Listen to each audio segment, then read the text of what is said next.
Hey, bonsoir tout le monde, bonsoir chers auditeurs et auditrices. Vous écoutez présentement le podcast Mon Prospecteur avec moi-même Olivier Lepage. Et aujourd'hui, encore une fois, mon co-animateur invité, Monsieur Frank Bourque. Hey, salut Oli!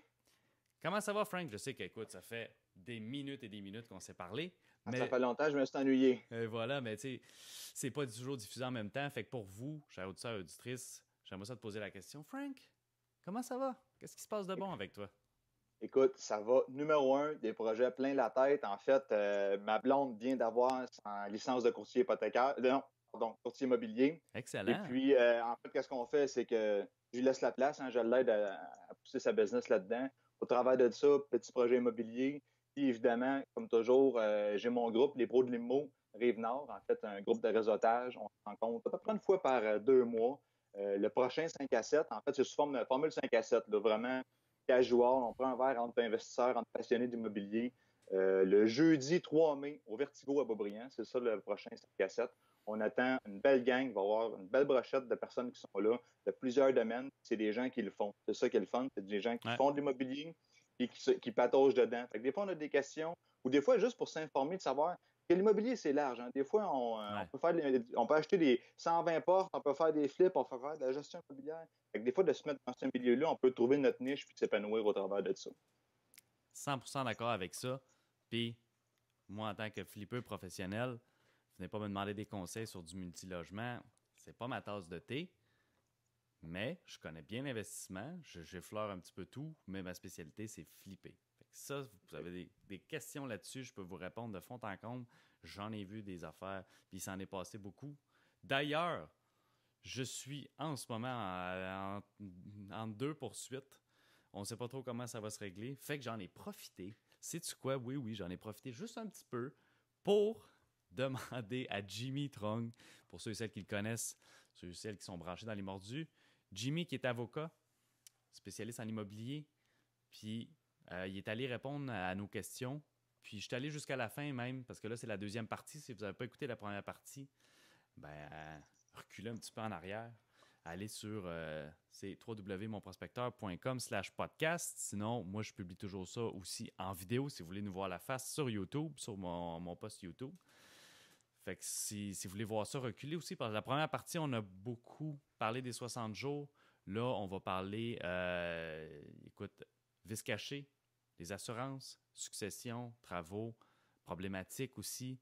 J'ai effleuré le sujet sans trop en dire sur ce qui se passe, moi, avec mes poursuites.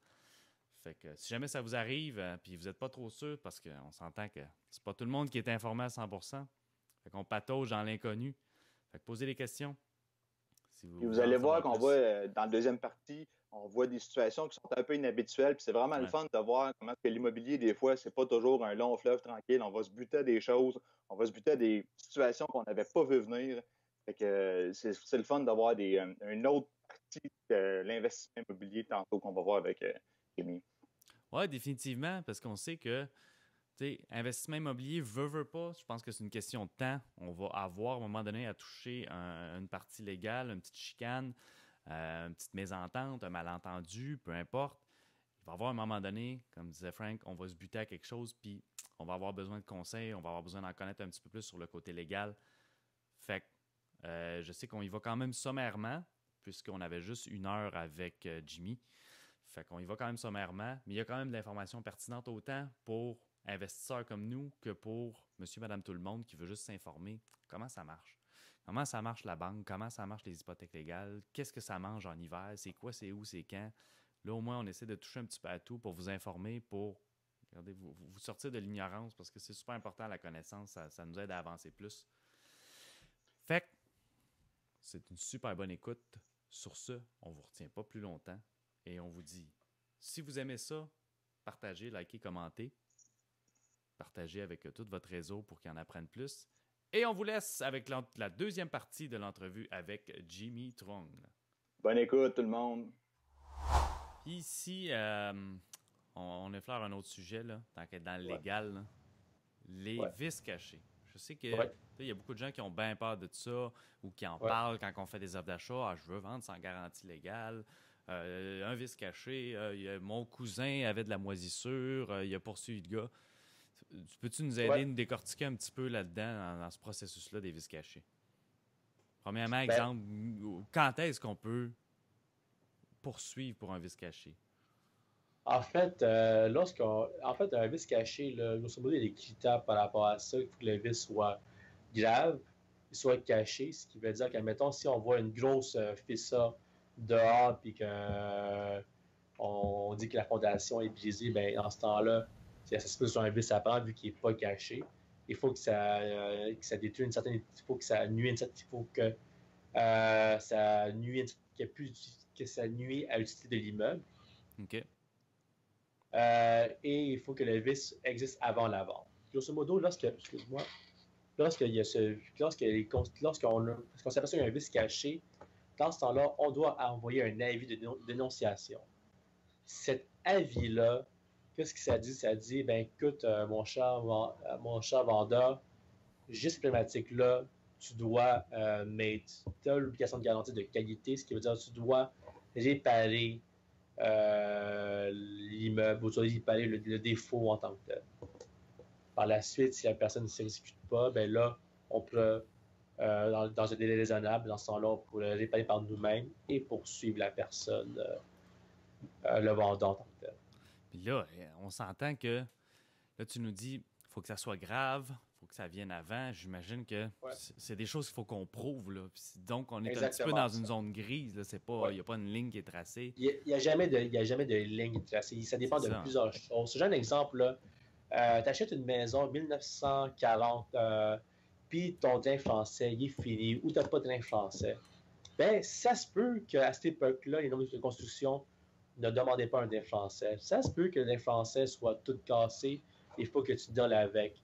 Dans ta DV, ton toit de 1995, ben, ça se peut que le toit coule, puis ça se peut que ton toit soit fini. En fait, ça dépend de plusieurs choses. Admettons, si tu vois que la dalle casse de partout, puis que ton inspecteur PHA dit écoute, fais un test de sol, fais un test de périte, et que tu ne le fais pas, ben ça se peut certainement que tu as été négligent. Donc, il y a plein de ça se peut, il y a plein de considérations.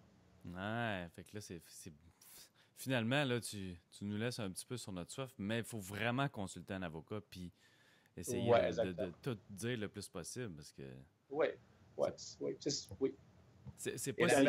Vas-y donc, Frank. Dans le cas extrême, là, on parle de ton drain français. J'ai acheté un bungalow, pas 1930, 1970. Il commençait à en avoir des drains français. 2 ans après que j'ai acheté la maison, je pose un cadre, le mur est tout pourri en arrière, dans le sous-sol. Ouais. Je me rends compte, je fais venir un expert, il me dit mon drain français est plus bon, c'est à changer.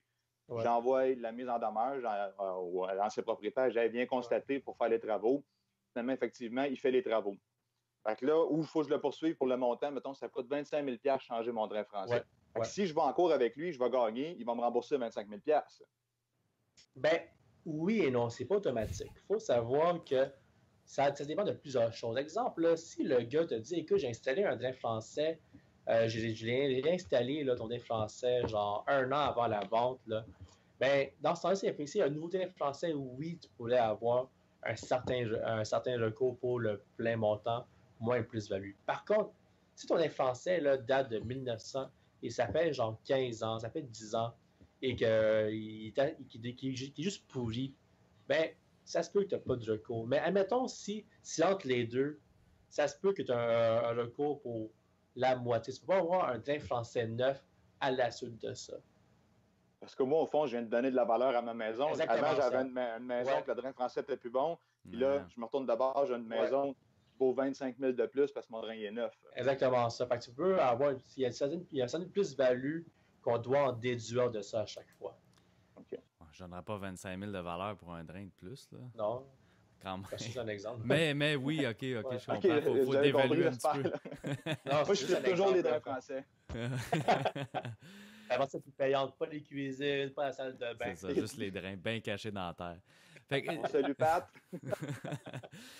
Justement, là, qu'est-ce qui fait en sorte qu'un problème, un vis caché, c'est considéré comme grave? Il faut que ça nuit à une certaine utilité de l'immeuble. C'est ça que, admettons, là, si ton vis caché va causer de la moisissure, des problèmes de santé, ou que ta dalle, ta périte va briser les fondations, ben oui, on parle d'un vice grave. Si l'électricité, il ne marche pas ou que tu as un risque de feu, on parle d'un vice grave. C'est plein de choses de ce genre-là.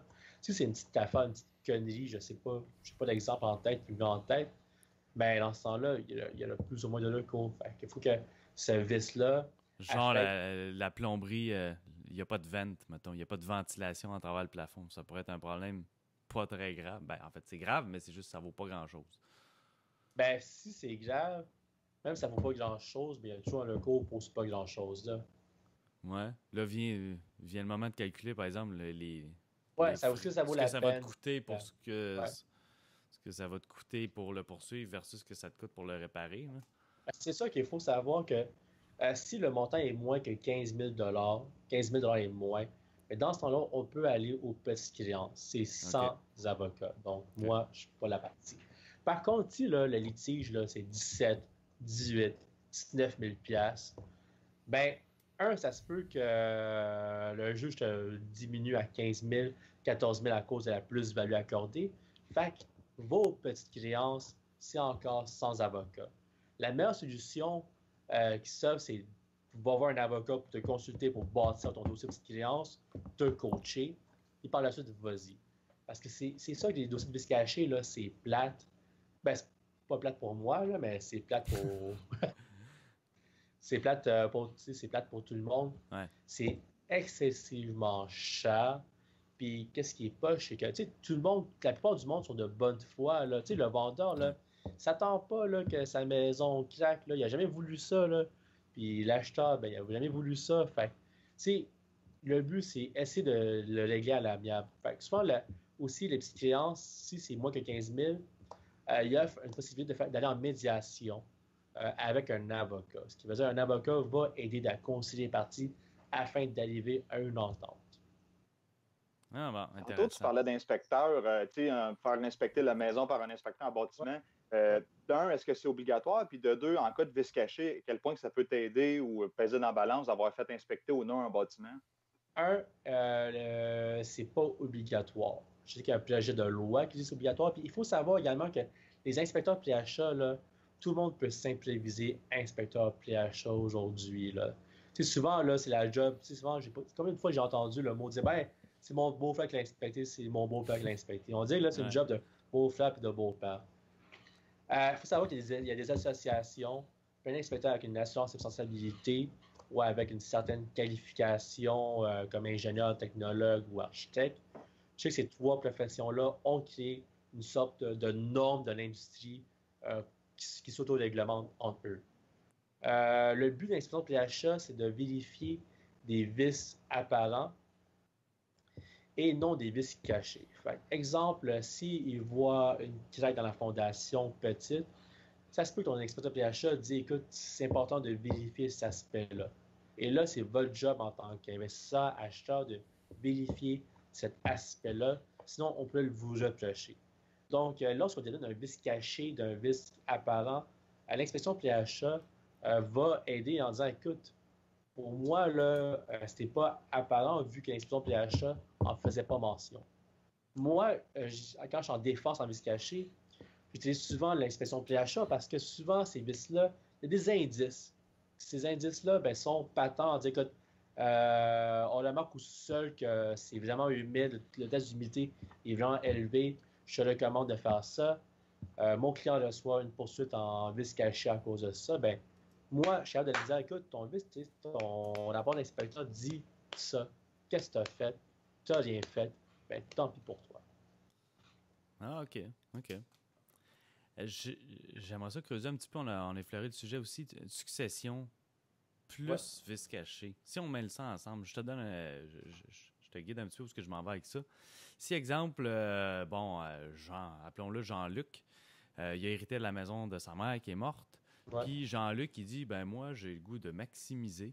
Fait que je vais commencer à faire des travaux, puis je vais la revendre. Est-ce Là, on sait qu'une succession, la personne est morte, donc il n'y a pas de garantie légale, donc on ne peut pas revenir en vice caché contre la succession. En fait, qu'est-ce qui se passe, c'est que lorsqu'une succession vend l'immeuble, En pratique là, dans la vraie vie, on le vend sans garantie légale. OK. That's Donc, it. c'est pas automatique. Faut le mentionner quand ils vendent, quand la succession vend l'immeuble, c'est ça? Ben, le liquidateur va dire, écoute, je le vends sans garantie légale. Là, le conseiller immobilier va le commander, le notaire va le commander, tout le monde va le OK. commander. Là. Admettons, là, si, genre, je sais pas, à moins que le gars habite avec sa grand-mère depuis 50 ans, puis que c'est juste un Tanguy, puis là, qu'il connaît la maison au fond de sa poche, c'est autre chose. Mais habituellement, si la grand-mère décède, puis tu vis hors de chez elle, ben, c'est normal que tu ne connaisses pas l'immeuble. Puis, c'est normal si lui, là, ce Jean-Luc-là, là, si dans mon histoire, il a fait des travaux, est-ce qu'il est responsable de ces travaux, lui? S'il vend avec garantie légale, la réponse serait oui. Parce que j'ai déjà vu des scénarios comme quoi que la succession, le courtier immobilier a dit, écoute, pour optimiser ton immeuble, tu devrais faire ces réparations-là, puis ils vendent avec garantie légale. OK. Fait que la personne a fait ça, a vendu avec la garantie légale, fait des réparations à cuisine, salle de bain, mais pas à fondation, puis ça déboule en poursuite. OK. Fait que c'est important, si on veut vendre sans garantie légale, de le mentionner à tout le monde, puis écrire sans garantie légale. Oui, c'est ça. C'est ça. Une succession, là, pratico-pratique, là, c'est je liquide tout, puis je prends l'argent, puis je distribue aux héritiers. Fait que si tu fais des réparations, des améliorations, tu peux le vendre sans garantie légale si t'es pas un. Si c'est des petites affaires, là. Mettons que je mets une armoire de plus. Je suis pas un vendeur de. Je suis pas un vendeur professionnel, ben dans ce temps-là, tu peux le vendre sans garantie légale. Mais si tu commences à faire des travaux importants, que c'est imprévu, c'est plus comme un vendeur professionnel, là, la responsabilité est en jeu également. C'est ça. Des fois, on voit sans garantie légale, au risque et péril de l'acheteur. Ouais. Pourquoi qu'on rajoute ça, ce petit bout de phrase-là à la fin? Ça change quoi concrètement? OK. Ça, grosso modo, c'est une terme qui est utilisée dans le code civil. Il faut savoir que lorsqu'on vend avec garantie légale, il y a la garantie légale de qualité et de propriété. De qualité, c'est les vices cachés, c'est toute cette affaire-là. De propriété, là, c'est, admettons, ton 5plex est non conforme, il devient un 4plex. C'est ton problème de zonage, ton problème d'empiètement. Souvent, le haut risque et au péril de l'acheteur se réfère à la garantie de propriété en tant que tel. Puis, Mais, ben écoute, tu parles de vice de propriété, là. Ouais. Ça me fait penser à des assurances-titres. On entend Ouais. souvent parler de ça. On va chez le notaire. Ah, pas de certificat de localisation. Prends une assurance-titre. Ouais. À quel point c'est bon ou c'est pas bon, une assurance-titre? Puis, Écoute, c'est pas ça qui va régler ton vice. C'est pas ça qui va régler ton vice, c'est l'assurance titre, là. Qu'est-ce qu'elle va faire? Mettons, là, si tu as un bigénérationnel, là, et que ça n'a jamais été valide, là, ben, l'assurance titre va pas te défendre en disant, écoute, non, il y a un droit acquis. L'assurance titre, qu'est-ce qu'il va faire? Là, ce qui va aider, va souvent t'aider à payer les travaux de démolition, puis that's it, là. C'est pas... OK. C'est un plaster là, parmi toutes choses. C'était important que le notaire fasse la job correctement. L'assurance va juste permettre à patcher les blessures, mais c'est pas ça qui va fixer la blessure en tant que tel. Ouais, OK. OK, parce que, écoute, moi, ça m'est arrivé souvent dans des situations où est-ce qu'il fallait notarier vite. Certificat de localisation, ça prend 2-3 semaines. Fait qu'il y a eu des situations où est-ce que on a pris une assurance titre ou des fois même prêteur privé me le demandait ou situation, je vais mettre une situation concrète, une maison de ville que la marge de recul avant, donc le devant de la maison, n'était pas réglementaire avec la rue. Mais on s'entend que c'est une maison de ville, là, fait que c'est un petit peu niaiseux, mais la ville ne trouvait pas la dérogation. Donc, on a dit à l'acheteur, prends une assurance titre. Je sais pas si j'ai bien fait ou pas à ce moment-là. Qu'est-ce que tu en penses, toi? Ben, écoute, tu sais, comme théoriquement, dans la vie de tous les jours, dans l'aspect théorique, c'est sûr que l'idéal d'obtenir une dérogation, mais c'est il y a des circonstances qui disaient, écoute, on doit le faire sur le rush, c'est vraiment urgent. que tout le monde s'entend, l'assurance titre va patcher un peu à ce problème-là. Peut-être que c'est juste ça. Là. T'as-tu déjà eu un cas où est-ce que quelqu'un a eu besoin d'aller chercher ces assurances titres-là? Ben, souvent, tout le monde le recommande. Je parle des créanciers hypothécaires. Souvent, ces créanciers hypothécaires vont demander une assurance titre, juste pour au cas où il y a un problème en tant que tel. Mais ma question, c'est vraiment, as-tu Ouais. eu quelqu'un qui a fait comme moi, j'ai un problème de titre, je vais appeler mon assurance titre, puis je vais réclamer X montant? Non, j'ai jamais vu de Parce cas que de ce genre-là. Qu'est-ce que j'ai vu des cas, c'est c'est des c'est personnes. ça, moi non plus. Les notaires non plus. Puis, Non, ça les coûte cas combien une assurance titre, juste pour te donner une idée de prix, là? que je sais pas, c'est pas entre Moi, j'ai 300. payé, ouais, c'est ça, entre 250 puis 400 Ouais, C'est d'habitude ça. que j'ai payé, moi. Ouais. Puis il sait, c'est un petit montant qui va nous protéger contre des risques. Moi, j'en ai pris une parce que le garage était, encore là, c'est une marge, hein, t'es trop proche du voisin. Ouais. Tu prends une assurance, tu la charges au vendeur dans mon cas, puis ça Ouais. nous protège, en fait, que si jamais la ville dit détruisez le garage, ben en théorie, ça serait l'assurance titre qui paierait pour ça, c'est bien ça? Ouais, exactement ça. Il va te backer par Fait rapport à ça. un 300$ bien investi, là. Ouais, ouais. Investi. Ouais, ben curieusement, je sais pas, là, parmi les gens qui écouteront ça, y a-tu quelqu'un qui a eu recours à cette assurance titre-là? Parce que moi, j'ai jamais eu de cas. Ah, je l'ai jamais vu, puis ça fait 8 ans que je pratique, là. Fait que, Bon, ok, bonne question, parce que j'ai aucune idée. Mais tu sais, c'est con à dire, mais tu sais, des fois, les problèmes, là, surviennent, là, genre, tu sais, vraiment longtemps par la suite, là. Ouais, Tu sais, c'est juste ça, tu sais, c'est pas genre au jour 1, là. Je te donne un exemple, là. Tu sais, pour pour avoir une propriété par prescription acquisitive, ça prend 10 ans en tant que tel. Donc, tu sais, ça se ouais. peut que Donc, un après droit 20 acquis, ça, pour les gens qui savent pas c'est quoi, là, un ah, droit acquis. prescription acquisitive. Une prescription acquisitive, en fait, Ouais, le ok. terme. Pour acquérir un droit de propriété, ça prend 10 ans pour, je sais pas, prescrire la parcelle de terrain du voisin. Euh, Fait que ça se peut que les litiges surviennent dans 15 ans par rapport à ça. Tu sais, c'est juste ça. Fait que Ok. peut-être dans 20 ans, je vais te dire, si on faisait un podcast dans 20 ans, je vais dire, ouais, j'en ai déjà vu, mais pour l'instant, non. OK. Puis, écoute, si on va un petit peu dans le sensationnalisme, là, puis je vais poser des questions spécifiques, c'est quoi la pire poursuite que tu as vue à date dans ta carrière? Là? De quoi? La pire poursuite que tu aurais vue dans ta carrière à date sur les vices cachés, là? Ou que tu as Écoute, entendu? j'en ai une que j'ai réglée dernièrement. Justement, c'est un flip un peu cosmétique, en fait. Sauf qu'il y avait des gros problèmes importants au niveau de la structure de l'immeuble. Et qu'à cette époque-là, le flipper avait négligé d'inspecter ces problèmes-là. Donc, il y a eu une grosse poursuite qu'on a suivi. Moi, j'ai représenté un consultant XYZ. Puis le dossier s'est réglé, au moins, mais. OK. Ça s'est réglé à l'amiable. C'est réglé à l'amiable ouais, c'est réglé à l'amiable. Sauf que c'est important pour les flippers. Si vous avez un deal, ben, inspectez votre affaire. Une autre affaire que j'ai vue d'assez grave, le fameux une tank de mazout Ouais. qui coulait. Ça coûte cher en sacrifice régler ce problème-là, puis ça prend du temps, puis En effet. c'est triste. Ouais. En effet. Parlez-en avec Patrick. On te salue, Pat Milo. Encore? Fait que, oui, en effet, parce que là, ça Ouais. coule dans la terre, faut tout enlever ça, Ouais, décontaminer. exactement ça. Avec On fait sait la pas- test. On sait pas quand on sait pas quand, on sait quand ça commence, mais on sait pas quand ça finit, puis on sait Exact. jamais combien ça va coûter à la fin. là. J'en ai vu des beaux 200, 300 000 là, de factures par rapport à ça. Puis là, j'ai une autre question aussi, là. Puis là, c'est un cas réel, c'est juste qu'on est encore à essayer de régler ça, fait que je peux pas donner de détails. Mais qu'est-ce qui arrive? Moi, je suis le vendeur ou Frank, c'est le vendeur, puis disons que c'est Frank pour que je paraisse bien.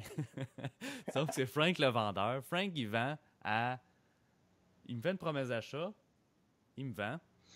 Dans un mois, on arrive chez le notaire, puis là, tout d'un coup, il se présente pas chez le notaire. Qu'est-ce qui se passe dans ce temps-là? Frank il a disparu de la map, puis il veut plus vendre, il se présente pas chez le notaire. Ouais, ben, t'as un recours en passation de titre qui est possible. Fait que si on va commencer, si on va envoyer une mise en demeure à ce vendeur-là en disant, écoute, je sais pas pourquoi c'est pas présenté, mais qu'est-ce qui est ça, ce que t'as fait ton obligation. Fait que à telle date, tu dois te présenter chez le notaire pour signer l'acte de vente, sinon on fera un recours en passation de titre. C'est la position acheteur, ok? C'est important de mentionner ça. Si Frank dit non, check, va te faire voir, puis je laisse chez nous, dans ce temps-là, qu'est-ce qu'on fait? Est-ce qu'on va faire un recours en passation de titre et on va bien inscrire le recours au registre foncier. Ça veut dire que Frank, il ne pouvait pas vendre son immeuble à quelqu'un pour dire haha. Donc, par contre, si tu es dans la position vendeur, admettons, tu me dis finalement, check, je ne vais pas l'acheter, ça ne me tente plus. Mais là, Frank a toujours l'option de ce recours-là, mais en pratique, ça ne se fait pas. Parce que c'est long, ça prend du temps. Puis ça veut dire que Frank pourrait me forcer à acheter son immeuble si moi je ne m'étais pas présenté. Exactement, sauf que ça se fait. Tu sais, en pratique, là, je te le déconseille vraiment parce que, un, j'en ai jamais vu, mais deux, ça prend du temps à aller à la cour. Si Frank dit, écoute, moi, je sais pas, j'ai une maison à Blainville, là, puis cette maison-là, je veux comme, genre, m'en débarrasser pour acheter cette maison-là, ben dans ce temps-là, c'est pas l'intérêt de Frank de garder cette maison pendant 1 an et poursuivre. Qu'est-ce que Frank peut faire? C'est de revendre la maison et de poursuivre pour la différence et le dommage. OK. Donc, meilleure suggestion de dire continue à vendre, puis au pire, poursuivre exactement pour la différence. Ça. Okay. Là, autre exemple. Prenons un autre cas où est-ce que on va prendre encore Frank comme cobaye. Ouais. C'est une consultation qui te revient pas cher, ça, Oli? Ouais. J'en ai d'autres, moi aussi, après. Si Frank me fait une offre d'achat, OK? Ouais. Puis après ça, il connaît pas trop comment ça fonctionne l'immobilier, le côté légal. Il se revient. Il y a Jean-Pierre de l'autre côté qui dit comme moi, je vais t'offrir 10 000 de plus, signe mon offre d'achat. Frank fait comme OK. Il signe 2 offres d'achat en même temps. Ouais. Qu'est-ce qui se passe avec ça? Ben écoute, c'est plate à dire, mais la personne qui notarie le plus vite va avoir la propriété. La propriété. C'est pas la personne qui signe le premier offre d'achat. Okay. Par contre, celui qui se fait avoir, ben dans ce temps-là, toi, là, dans cette histoire-là, ben, tu peux poursuivre Frank pour certains dommages. Si tu sais que Frank et l'autre, il y a des connivences, ben là, tu peux poursuivre eux pour un certain dommage en tant que tel. OK. Mais est-ce que je pourrais, exemple, enregistrer mon offre d'achat sur le registre pour me protéger? J'en ai déjà vu ce genre-là. Tu sais, j'ai déjà vu des investisseurs requins qui ont plein inscrit des recompensations de titres alors que c'était en offre d'achat. Mais plein inscrit en offre d'achat, ça, j'en ai jamais vu en tant que tel. OK. Donc, j'en ai déjà vu, mais c'était pas moi qui l'avais fait que je connais pas la technique. C'était un peu les j'en ai pas vu en tant que tel, mais bon. OK. Par contre, c'est ça que si c'est en juste foncier, ben l'autre est au coup, genre, de facto. Ouais. Frank, tu voulais poser une question? OK. Continue ta consultation. Sinon, je vais continuer. Sinon, je vais continuer. Dans le cas, là, on va approfondir. Dans le cas où est-ce que moi, j'enregistre une hypothèque sur l'immeuble, mais là, il y a 2 offres d'achat. Ça, c'est vraiment technique, là. Puis là, on parle de cas réel, c'est juste que je peux pas nommer d'adresse, là, mais on enregistre une hypothèque. Mais la personne ne vend pas. Qu'est-ce qui se passe avec la banque? Qu'est-ce qui se passe avec la vente? Ben, écoute, c'est ça que, tu sais, si tu es créancier hypothécaire, tu sais, le but, tu es assis, tu fais pas grand-chose. Le jour où tu n'es pas payé, là, tu vas faire ton move, là. C'est juste ça, là. C'est ça que lorsqu'on vend un immeuble, théoriquement, on le vend avec toutes les charges purgées, ce qui veut dire que l'acheteur qui va vendre ton immeuble, qui va acheter l'immeuble en offre d'achat, ben, il va s'assurer que tu sois payé à 100%, là, that's it. Mais ce que je me demande, c'est, exemple, là, la banque X là, qui prête pour un immeuble, mais là, l'immeuble n'est jamais acheté. Mais la banque, si moi, je dois de l'argent à la banque je ne la paye pas, ils peuvent pas aller chercher l'immeuble, il n'y a même pas eu de vente. Attends, mais je vais juste commencer. C'est compliqué, ça, un petit peu. Là. Fait que là, exemple... La banque a décaissé, mais n'a rien fait. La banque a décaissé, mais il n'y a pas eu l'acte de vente chez le notaire. Ouais. Fait que là, moi, je dis, ben, j'ai une hypothèque à la banque, mais j'ai jamais acheté parce que le vendeur ne s'est pas présenté. Ouais. Si je paye pas la banque va saisir quoi? La vente, c'est pas faite. Ben, c'est ça que la banque, là, c'est ça que l'argent reste dans le fond du notaire là, en tant que tel. Là. Fait que, il y a ça dans les C'est instructions, fait vrai. que la Ouais. banque va se le payer. Là. Bon Puis point. C'est vrai. ouais. C'est ça, sinon, oublie ça, je suis parti, ça Roomba.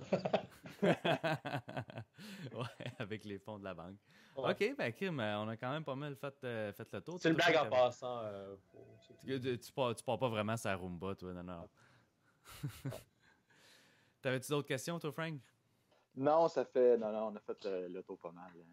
Parce que moi, il a vidé mon coffre de questions. Là, on a pas mal répondu à tout. Oh. Puis j'espère autant que les gens qui écoutent qu'on a pas mal répondu à vos questions. Sinon, si les gens ont plus de questions, s'ils veulent consulter, s'ils veulent avoir plus d'infos, où est-ce qu'ils peuvent te rejoindre, Jimmy?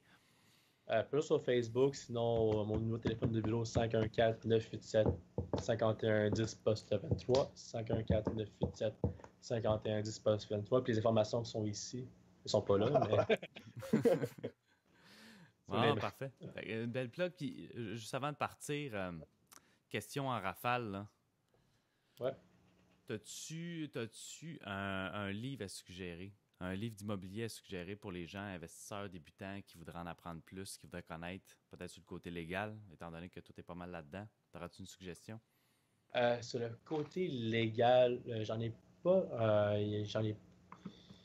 Sur le côté légal, là, il y avait un livre de Jeffrey Edwards sur la garantie de qualité en tant que tel, qui c'est une bonne doctrine, mais c'est vraiment un livre pour avocats qui est quand même plate, monotone.